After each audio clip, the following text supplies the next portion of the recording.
Mourão leu o beabá para o Flávio Dino. Veja e deixe nos comentários a sua opinião. É isso aí, Mourão. Firme. A minha única consideração para o senhor, uma vez que eu acompanhei aqui todas as suas palavras, é exatamente dentro da Suprema Corte, caso o senhor seja escolhido, ser um baluarte desses aspectos que eu aqui mencionei. Agora eu vou para o segundo ponto, senador Flávio Dino.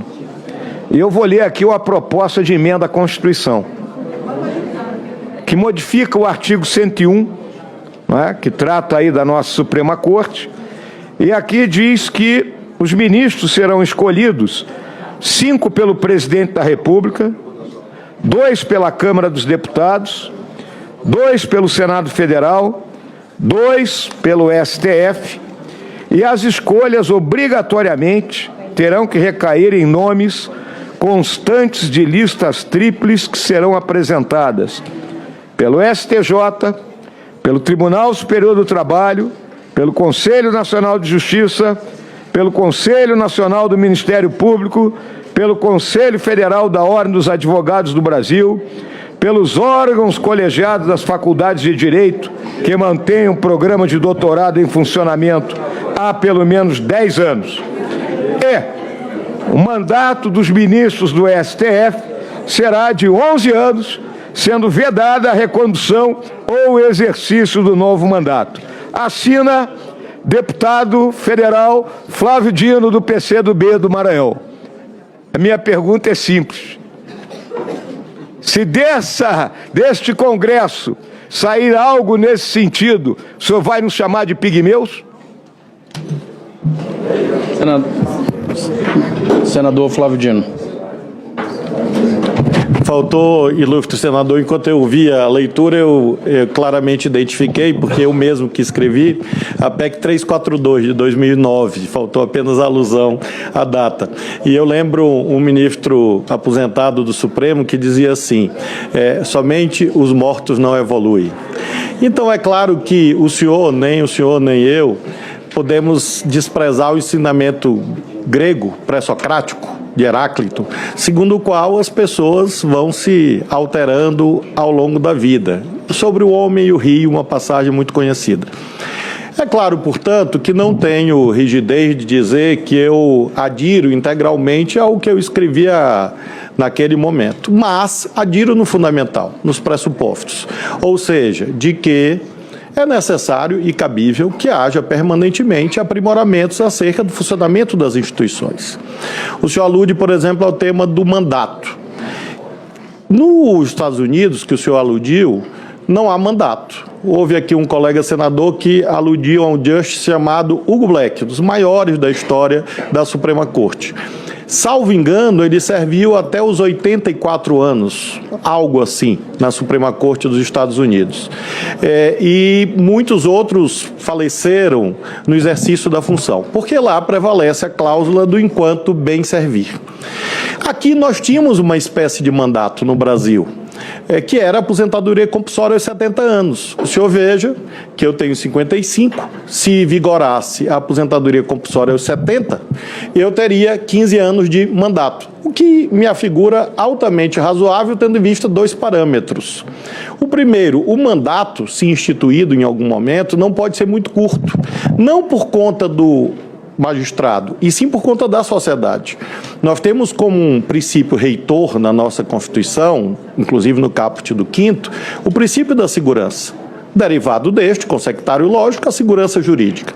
Se a composição da Suprema Corte se alterar, por exemplo, em 2 anos, 3 anos, 4 anos, é impossível sedimentar uma jurisprudência. E, portanto, não haverá segurança jurídica necessária ao funcionamento do mundo privado, dos negócios, dos agentes políticos, etc.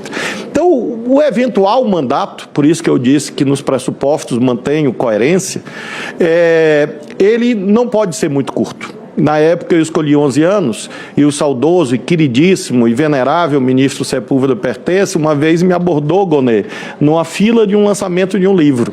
E ele disse, por que 11 anos? Eu disse, ministro, discricionariedade legislativa.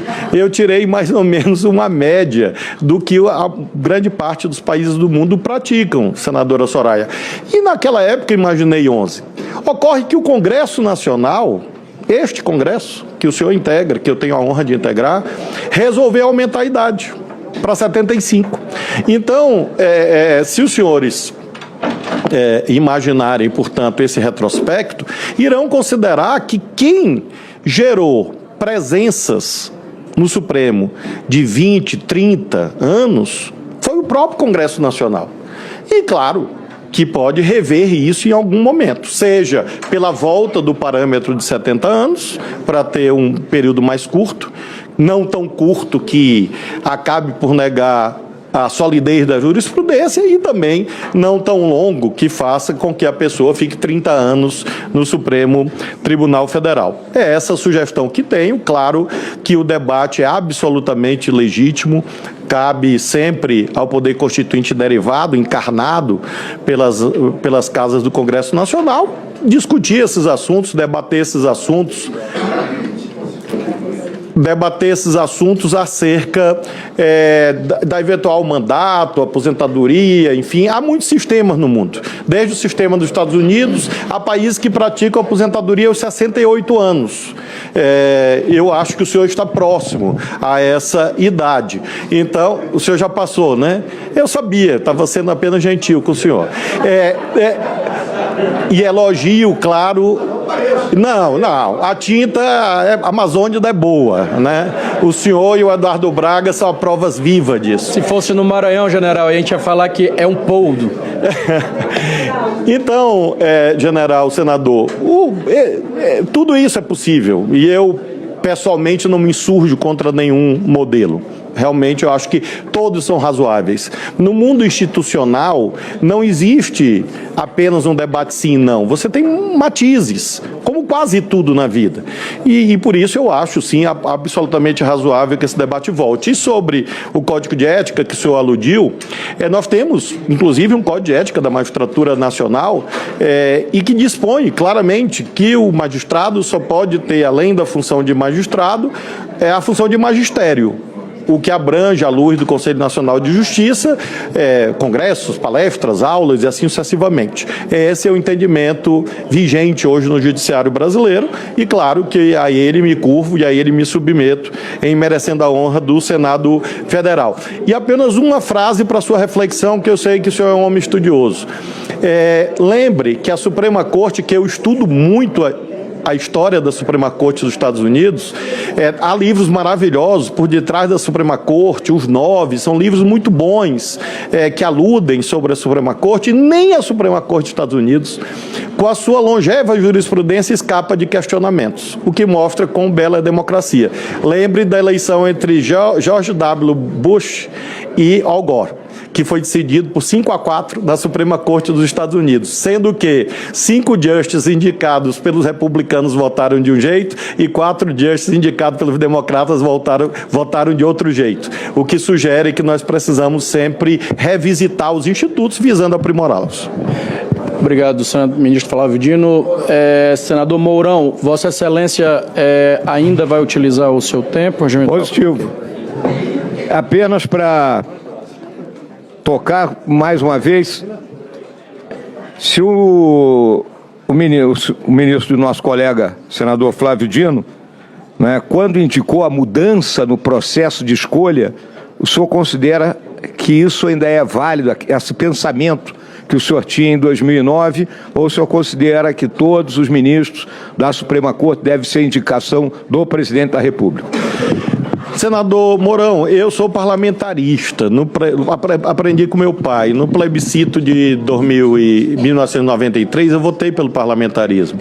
E me parece que esse debate em torno do parlamentarismo ou do semipresidencialismo, a moda portuguesa ou francesa, é uma possibilidade institucional. Quem sabe essa mudança venha no curso do que nós estamos verificando em outras áreas jurídicas. E E a ideia de pluralização foi adotada aqui na Constituição em relação a, por exemplo, magistrados que vêm dos chamados quintos, no caso dos tribunais de apelação de segunda instância, ou no caso do STJ, os terços, entre advogados e Ministério Público.